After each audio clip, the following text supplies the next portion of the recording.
Salut, ici Robin et je suis ravi de vous retrouver pour cette nouvelle session de Powers in the Dark où des anti-héros avec des super-pouvoirs luttent pour leur survie. Précédemment, Morgan Girard, avocat divin et déchu, s'est vu confier la défense d'Umesh Chopra, un jeune homme accusé de meurtre sur la personne du hyper et policier Boom Boom Tonight. Malgré les pressions et les revers, Morgan continue son enquête et vient juste de rencontrer le sans-abri Rick Hunter, à qui Umesh aurait volé un taser de grade militaire. Voyons voir comment la conversation va tourner.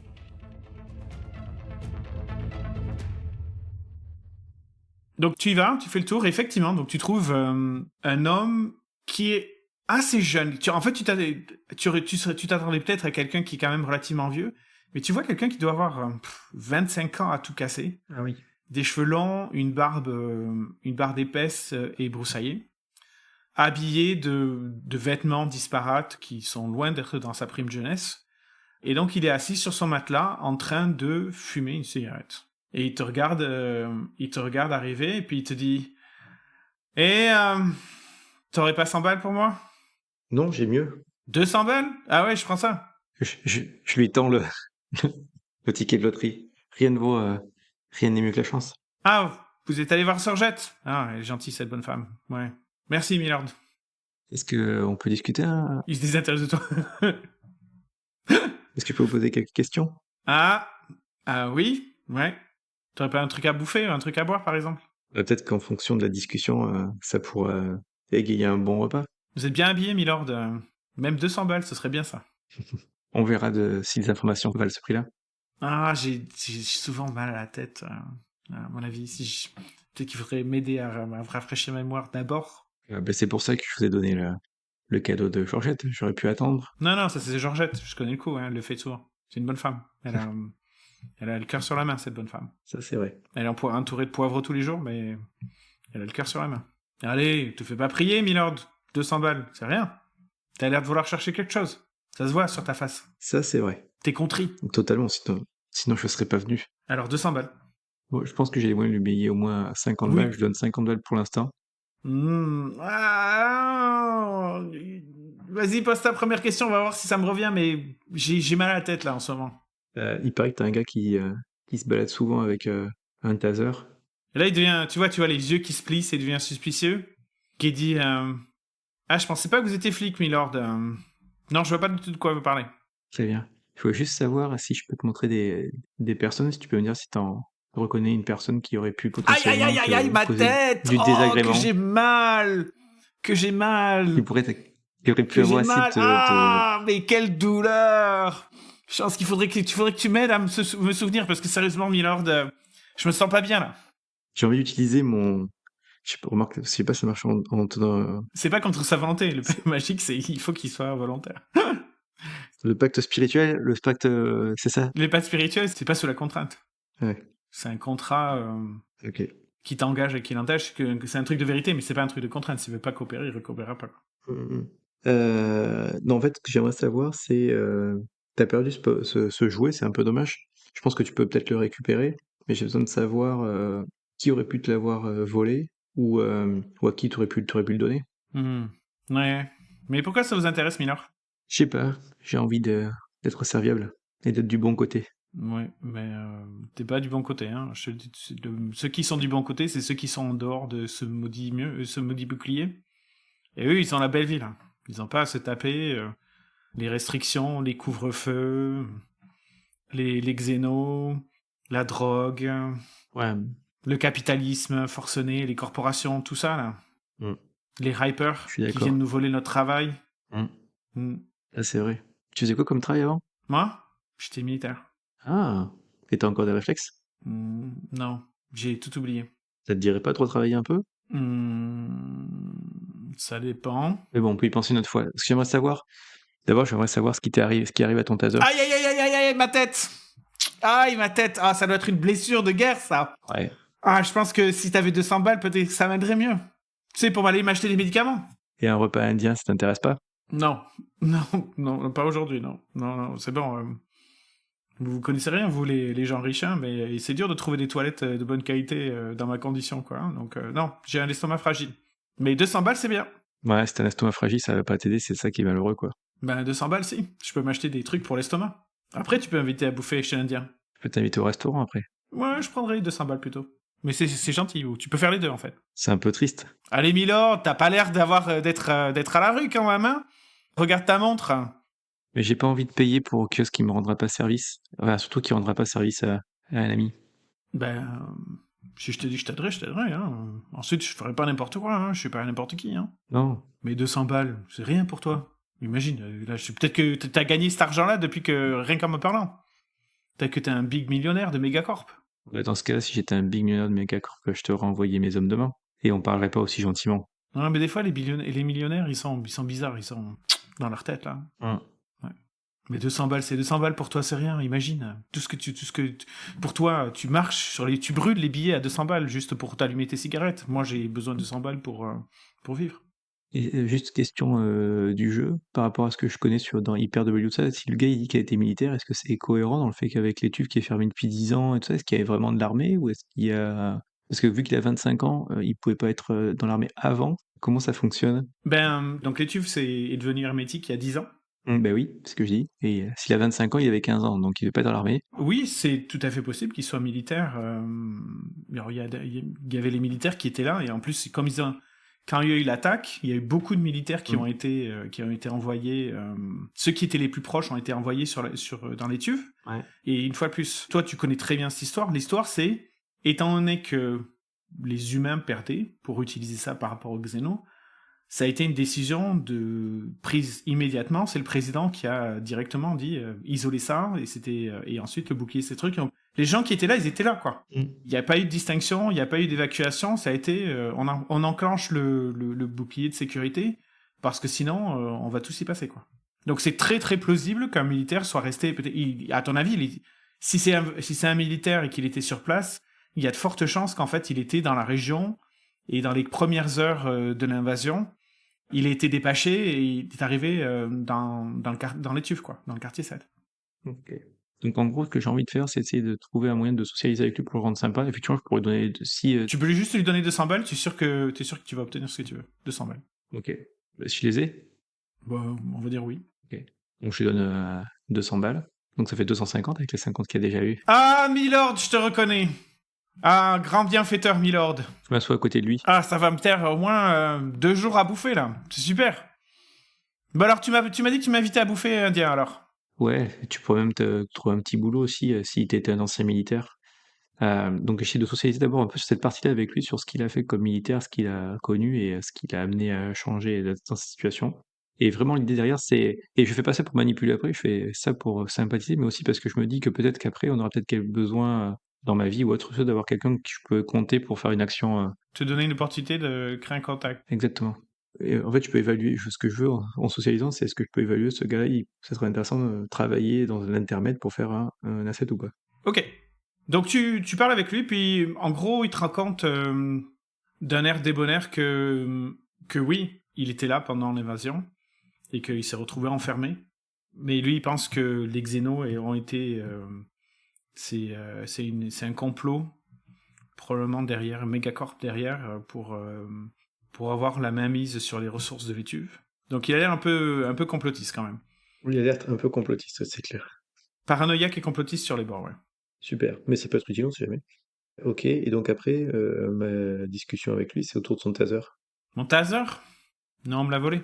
Si je chope la personne qui me l'a volé, par contre, je veux dire qu'elle va passer un mauvais quart d'heure. Et donc t'as pas d'idée de qui te l'a volé alors? Bah non, ce soir-là, j'étais défoncé. L'alcool, la drogue, je sais pas. Je sais pas ce que j'avais pris ce soir-là, mais j'étais totalement chlasse. Et puis je me suis réveillé le lendemain, mais je m'en suis pas rendu compte tout de suite, hein, c'est en revenant. Puis je me suis rendu compte que j'étais plus dans mes affaires, mais bon, dans ma vie, on perd et on trouve et on perd des choses. Mais j'y tenais quand même. C'était une de mes dotations, quand j'étais... ouais. J'aime pas trop en parler. Et donc, t'as porté plainte? Moi? Genre des plaintes? Non, c'est ce qui me doutait. Est-ce qu'il y a des flics qui patrouillent souvent dans ce secteur-là avec qui t'échangent ou qui viennent t'emmerder? Non, ils sont assez cool. Franchement, des fois je me dis que c'est pas les flics qui vont me protéger le plus, quoi. Ouais, ce serait qui alors? Bah là, Cohésion. Non, mais c'est des hyper, c'est nul, non? Moi je veux dire, c'est pas nul, mais Cohésion, ils nous protègent quand même. Et les flics hyper? Bah, c'est les flics qui sont capables de lever des rochers plus gros. Ok. Non, je sais pas, ça a l'air bizarre ta question quand même. J'ai rien contre eux, c'est juste que ils s'en foutent beaucoup de moi, quoi. Et puis ils ont probablement autre chose à faire. Hein. Je refais un passage pour moi par rapport aux cartes et tout ça. Le secteur où on est par rapport au secteur de l'affaire de BBT et Patog, là, on est loin. Ah, ça, c'est une très bonne question. Ça, c'est une question qui est très, très, très... Il faudrait que tu regardes sur ton...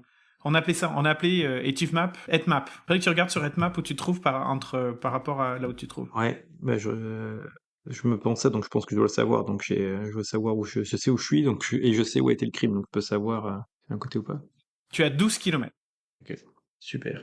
Et donc je lui demande, donc tu crèches, toi, ta zone, c'est bien toujours celle-là, hein, tu vas pas t'amuser à aller plus loin que ça, quoi. Bah, tant que personne m'embête, ici c'est bien. En plus, je suis juste à côté de la ventilation, donc il fait chaud. C'est vrai. Écoute, je te remercie pour ton temps. Ben, merci Milord, mais reviens me voir hein, si tu veux un peu plus de cash ou... Et ce repas, non Une prochaine fois. Mais sûr, on le fait. Indien. Indien. Ok, ben j'achèterai... va falloir me filer un peu de cash pour que j'achète des trucs pour l'estomac, mais ouais. Ah, je reviendrai avec du plâtre pour que ça tienne comme il faut. Je sens que le balai sort du cul. Bon allez, salut Milord. Et il se désintéresse à nouveau de toi et... Non, en fait, il se lève. Il regarde les 200 balles. Il se lève et d'un air très satisfait, ouais. Il se dirige vers... donc il part de l'opposé de toi, il se dirige vers la rue. Nickel. Et puis il se retourne et fait... Et au fait, il montre le billet de jeu à gratter. Il fait... Peut-être que j'aurai de la chance aujourd'hui. J'en suis sûr. Et je souris, je rigole et je m'en vais. Ok, donc tu repars, tu remontes dans la voiture. Brrr. 12 km. Tu peux faire le trajet, tu peux demander à Colombe qu'elle t'emmène. Ouais. Je fais le trajet et en même temps je récupère soit par mon réseau, soit ça fera des choses que je liste pour vérifier dans les infos de demain que j'aurai dans le dossier. C'est le nombre de bornes téléphoniques qu'il doit y avoir dans le secteur ou pas pour être sur le ping, parce que s'il a volé l'arme le jour même, qu'il a fait 12 km avec et tout ça, et que sachant qu'il est un livreur ou ça, qu'il a son téléphone, on doit pouvoir pinguer à quel endroit pour savoir si vraiment il a pu faire ça. Donc ça fera partie des choses que je note. Mais il faudra que tu regardes dans les données que tu recevras demain du bureau du procureur. Ouais, c'est ça. Donc là, la rigueur, et donc là, j'ai pas le temps d'aller voir les médias, quoi. Donc là, tu fais le trajet. Je fais le trajet pour repérer le truc et voir l'endroit, parce que j'avais pas eu le temps de le faire encore, je présume. Donc je refais le trajet, je revois là, il est censé être mort pour connaître le quartier où est vu Patog et lui, puis être en gauche et d'imaginer la reconstitution dans ma tête qu'il faudrait faire. Donc tu descends. Ouais. Tu descends et tu regardes le lieu du crime. Ah, ok. Oui. Donc, t'es en voiture. Le boulevard est quand même assez occupé. Donc là, on s'entend que ça va être style vers 3h l'après-midi, quelque chose comme ça. Peut-être même un peu plus. 4h, donc c'est le début du retour du travail, quoi. Et ça te prend une vingtaine de minutes pour... 17, si tu chronomètres, 17-18 minutes pour arriver en voiture de là où de l'endroit où tu étais avec Rick Hunter jusqu'aux berges du Canal Blanc où il y a eu le lieu du crime. Tu as pu remarquer qu'autant les voitures elles galéraient beaucoup, autant très à la française les deux roues se faufilent entre les voitures, au-dessus des voitures, en dessous des voitures. Parce que, étant donné que ça flotte un peu, tu sais, il y a les voitures. Donc j'estime à quoi, en gros en 10 minutes c'est fait si t'as un truc en deux roues, quoi. Enfin en deux roues virtuelles, quoi. Tu sais pas, il faudrait que tu le fasses. Clairement, moins que 18 minutes. Est-ce que tu arrives à couper la poire en deux? Ça paraît un peu difficile, quoi. Donc, parce que tu fais des maths rapides. Si tu dois faire 12 km en 12 minutes, ça fait du 72 km/h constant. Sachant que sur un boulevard où il y a des feux rouges et des trucs machin, c'est pas constant. 72 km/h sur un boulevard qui est bien achalandé. C'est dangereux. Exactement. T'es plutôt dans la mode Tokyo Drift que livreur de bouffe, quoi. Ouais. Et donc tu arrives sur place, donc tu te gares à côté d'une série d'arcades qui sont colorées, avec des pavés arborant des lignes intriquées et des colonnes châtaignes. Tu y découvres un petit escalier d'une dizaine de marches qui descend sur un chemin goudronné le long de l'eau, avec un petit quai pour amarrer les péniches et bateaux de plaisance qui naviguent sur le canal. Alors que le soleil sort des nuages et brille sur toi, cet endroit idyllique ferait presque oublier que l'on se trouve dans les tuves. On en a parlé, je pense, précédemment. Tu sais pourquoi la route est goudronnée le long des berges? Tu sais que, avant la popularisation des véhicules volants, c'était des chemins de véhicules autonomes. En gros, c'était des espèces de voies spécialisées le long du canal pour le transport de n'importe quoi à travers des véhicules autonomes. C'est-à-dire que t'avais pas le droit de conduire si c'est toi qui conduisais ta bagnole. même s'il y avait un humain dans la voiture, ils n'avaient pas le droit d'en prêter. C'était vraiment, vraiment le concept de la voie automatisée. Ouais, dédié, ouais. Sauf que le problème, c'est que déjà, il y avait toujours pas mal d'encombrements parce qu'il y avait des endroits où il fallait rentrer, sortir, etc. Et puis à partir du moment où les véhicules ont commencé à aéroglisser ou même voler, ce qui s'est passé, c'est que la ville, ou le quartier en l'occurrence, a déplacé ses mouvements de transport du sol en altitude. Alors, du coup, il n'y avait pas d'obstacle, ça réglait pas mal de problèmes d'embouteillage, ça réglait des problèmes de congestion, ça réglait des problèmes de plein de choses en fait. Donc là, du coup, maintenant, toutes ces berges-là, elles ont toujours cette route goudronnée qui est relativement en bon état, mais il n'y a plus aucun véhicule qui roule dessus. En revanche, il y a des péniches, il y a des bateaux qui passent sur ce canal, et donc de temps en temps, tu vois, il y a une sorte de quai d'appontement où les bateaux peuvent se garer. Et en l'occurrence, il y en a un qui est juste en bas des escaliers, par rapport à cette espace avec les arcades et les colonnes. Qu'est-ce que tu fais ? Et il y avait une certaine distance entre le lieu où il a été tasé en théorie et là où il a été balancé. Il y a quand même une certaine distance. Bah, tu peux passer du temps pour compter à peu près. Oh ouais, je fais ça. Il y a peut-être pas 50 mètres. Il doit y avoir une bonne 35 mètres. Alors ensuite, les colonnes, elles sont tout le long. Hein, donc, Ouais. si tu assumes qu'il était au milieu des colonnes ou quelque chose comme ça, ou par rapport à la position qui t'a indiqué, tu es plutôt sur les 30-35 mètres, incluant les descentes des escaliers et traverser cette route goudronnée pour arriver jusqu'à l'eau. Ouais. Et en fait, je ferai partout pour faire cet exercice-là, puisque c'est ce que je vais essayer de pousser, de faire réaliser, quoi. Ok. Qu'est-ce que tu ferais pour préparer ? Est-ce qu'il y a d'autres trucs par rapport là où là où était censé être leur véhicule, où ils avaient garé les flics et tout ça, ou est-ce que c'est à côté pour repérer Ben, ce que tu as lu du rapport, c'est que le véhicule n'était pas à côté, puisque l'agent Patog a été obligé de s'éloigner pour aller chercher les... Ouais. Donc, une fois de plus, le récit qui a été rapporté par la police, par l'agent Patog, c'est que ils étaient là, puis ils ont entendu des coups de feu, un peu plus loin. Donc, l'agent Patog est retourné vers le véhicule, donc il s'est éloigné. L'agent Bakeli, donc Boom Boom Tonight, est resté sur place à attendre que l'agent Patog revienne avec des armes. Ça a été plutôt leur matériel d'intervention qu'ils avaient dans leur véhicule. Et c'est à ce moment-là que Umesh Chopra a embusqué l'agent Bakeli et l'a tasé. Ok. Mais t'imagines que si toi tu devais déplacer quelque chose de lourd, sur 35 mètres, ça te prendrait plus que 40 secondes, quoi. Donc le véhicule devait pas être garé juste à côté, quoi. Et c'est la déplacement de truc qui fait 450 kilos, il y a peut-être des marques sur le sol, donc il y a rien il y a pas un sol qui est meuble ou autre, ou machin, il y a rien qui a défoncé, cassé ou autre. Ah, je pense que ça a l'air d'être un jet, ça. Ah bon? Alors si ça a l'air d'être un jet, Ouais. ça serait un jet d'étudier? Ouais, ça a bien l'air d'être un jet d'étudier. Alors je vais te dire, ça va être contrôlé, parce que c'est pas comme si tu prenais des risques insensés, et effet standard. À moins que tu essayes de trouver quelque chose de particulier, ou quelque chose de spécial. C'est pareil, les traces qui vont me montrer qu'il a pas été déplacé comme ça, même le sol, un truc comme ça, quoi. Ok. Moi, non, les traces de scooter, j'y crois pas trop. Ok, fais ça. Raté, j'ai fait 2. Sur un 2, je pense que tu y passes pas mal de temps, et ça aura 2 effets. Tu vas perdre un point de stress, parce que tu t'énerves un peu à rien trouver, et ça va te bousiller la journée. Donc en fait, le reste de l'après-midi, comme tu disais, tu n'auras pas le temps de faire quoi que ce soit. C'est bien. Tu vas y passer tellement de temps que le temps que tu finisses et tout, la nuit sera tombée et puis ce sera déjà mort pour le reste. Tu peux aller évacuer quelque chose le soir pour récupérer du stress entre dans la nuit et ça, pour se déstresser. Il y a des moyens. Non, le stress, c'est pour tout l'événement. Plus qu'un stress et trauma, quoi. Ouais. En fait, c'est une action dans les intermèdes de récupérer en s'adonnant à son vice, tu diminues ton stress. Il n'y a pas de potion magique qui permettent de... S'il y en a une, tu n'en as pas. Ok. J'ai une bouteille de whisky de qualité dans les objets. Ça ne me stresse pas. Ok. Ça pourrait servir peut-être.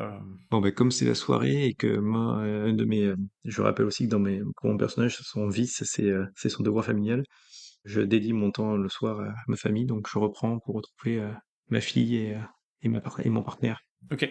Il plie boutique et il se prépare jusqu'au lendemain à 10h, être au rendez-vous, quoi. Donc à 10h du matin, le lendemain. Donc il est levé tôt, juste sur sa routine. Il est très levé tôt en général. Il dit au revoir à sa famille et il part prendre un truc. Et sur la route, il continue ses dossiers dans sa voiture et il prend une boisson, un truc. En fait, il mange pas à la maison, quoi. Mhm. Mais il a pris le temps avec chacun des membres de la famille. Ok, tu fais ça. Et donc tu es à ton bureau loué, et à 10h du matin, quelqu'un sonne. Donc c'est des bureaux communs, mais il y a quand même une porte qui protège. Ouais. Et j'imagine que tu ouvres. J'avais acheté des petits, j'avais prévu d'acheter pour l'accueillir des sortes de gourmandises, quoi, des sortes de macarons, des machins comme ça, ou des cannelés. Tuc tuc, ça sonne, j'ouvre la porte. Donc Nicole Pinbiche, qui se tient devant toi, est une jeune femme vers la fin de la vingtaine, au regard pétillant derrière les verres épais de ses lunettes. Talons hauts beige, jupe fuseau et chemise blanche s'assortissent pleinement avec sa peau caramel, le tout donnant une impression de candeur et de professionnalisme. Elle porte un large sac à main d'où dépassent plusieurs dossiers. Et puis donc elle te regarde et dit « Maître Giraud ?» Maître Girard, oui, enchanté, je lui tends une main. Girard, oh, excusez-moi, ça fait 2 fois que je fais la même erreur. C'est pas grave, mademoiselle. Maître Girard, Nicole Pinbiche, puis elle te tend la main pour te serrer la main. Je lui serre la main avec une main ferme, mais pas pour écraser, ferme, juste de confiance, quoi, un truc. Ouh. J'ai une poignée honnête. Est-ce que on peut parler dans un endroit un peu plus privé que le milieu du couloir? Ouais, je vais rentrer, allez-y, si vous voulez, si vous voulez clignoter un peu, j'ai quelques éléments ici, des cannelés, et puis voilà. Oh non, merci, je fais attention à ma ligne. Mais j'apprécie. Peut-être que je peux en prendre un, je mangerai plus tard. Allez-y, faites-vous, servez-vous avec grand plaisir. Donc tu vois qu'elle se sert. Maître, donc, comme je l'ai dit, je suis la deuxième assistante du procureur. Et je suis là pour vous transférer les dossiers que vous avez demandés par rapport à l'enquête. Il faudrait que vous me montrez une pièce d'identité, parce que vous savez, le protocole... Donc je lui montre la société, et en même temps je vais essayer de socialiser avec elle pour ce qu'elle me parle un peu du procureur, comment il est, comment un truc comme ça, pour essayer d'avoir des infos pour plus tard. Donc tu lui montres une pièce d'identité, puis tu commences à parler... Bout de gras, voilà, c'est le truc classique, combien de temps elle est assistante, son parcours, le fonctionnement avec le procureur, les machins. Je lui parle aussi de mon truc, moi j'étais plutôt dans la partie dommages collatéraux et tout ça, pour essayer de créer un lien, quoi. Ah, c'est vous qui étiez dans les nouvelles il y a quelques mois? C'est possible. Ah, désolé pour ce qui vous est arrivé. Oh, c'est une mauvaise passe, on va arriver à le faire. C'était complètement infondé et malhonnête, c'est pour ça que je suis content d'être sur cette affaire-là. Mais là, passer de dommages collatéraux au pénal, ça doit vous faire bizarre quand même, hein? Ouais, comme quoi on en apprend tous les jours. Ah oui. Mais c'est passionnant comme métier, n'est-ce pas? Tout à fait. Et surtout protéger le citoyen et défendre l'honnête citoyen pour qu'on ait une société stable et harmonieuse. J'imagine que votre famille doit être fière de vous, malgré tout. Oui. Comme vous, je présume aussi, c'est aussi pour ça que vous avez fait ce choix-là. Oui, moi aussi. Ma mère est tellement fière de moi Ouais. d'avoir fait les études juridiques, vous savez. C'est important qu'on soit là pour représenter l'équilibre. On a besoin d'aider les gens. Bon, bah écoutez, je vous ai fait une petite... Excusez-moi, je divague. Je vous ai apporté le dossier que monsieur le procureur m'a remis pour vous. Donc elle te sort une espèce de dossier assez épais. Et donc c'est bien de travailler avec ce procureur, d'être content avec lui. C'est bien. 2 assistantes en plus, c'est un bon procureur, bien occupé, parfait, ça c'est bon ça. Oui, il est bien occupé, oui. À ce moment-là, tadadam, tu entends un... Tu as une fraction de seconde pour réagir, donc imagine, tu entends un bruit bizarre, qu'est-ce que tu fais? Fraction de seconde de réaction. On est dans Power in the Dark, je vais être paranoïaque. Je la mets à couvert, comme s'il y avait quelque chose, pour elle se mettre à couvert. Ok, donc tu te jettes sur elle pour vous mettre à couvert tous les deux. Ouais, je lui dis, attention, truc bizarre. Moi, j'en sais rien, je fais... Dis-moi, c'est intéressant. T'imagines, tout d'un coup, là, t'entends ce bruit. Le problème, c'est qu'est-ce que t'appelles un truc bizarre? Mais c'est quoi un truc bizarre? T'entends un bruit bizarre qui est soudain. Un truc qui... Ça te paraît pas normal. Ensuite, tu peux ne pas réagir et regarder ce que c'est. Non, je fais, si ça vient pas d'elle, ouais, je l'attrape, je fais, attention, il y a un truc bizarre, protégeons-nous. Et donc, ce qui se passe, c'est que la vitre de ton bureau explose en éclats sous l'effet de 2 tirs. Et tu vois que devant la fenêtre, il y a un drone qui vient de te tirer dessus.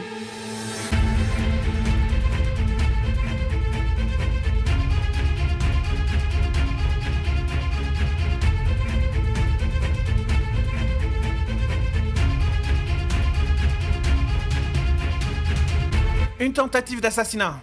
Décidément, quelqu'un a la ferme intention d'empêcher Morgan de découvrir la vérité. Morgan et Nicole Pinbiche s'en sortiront-ils vivants? Soyez de retour dans 2 semaines pour le prochain épisode. Elric et moi tenions à vous remercier d'écouter notre podcast alors que nous nous approchons de nos 5 ans d'existence. Cela nous fait vraiment chaud au cœur, vraiment merci. Et n'oubliez pas, le jeu de rôle à deux, c'est pas compliqué, alors faites-en. Tant que vous vous amusez, c'est que ça marche. Allez, salut!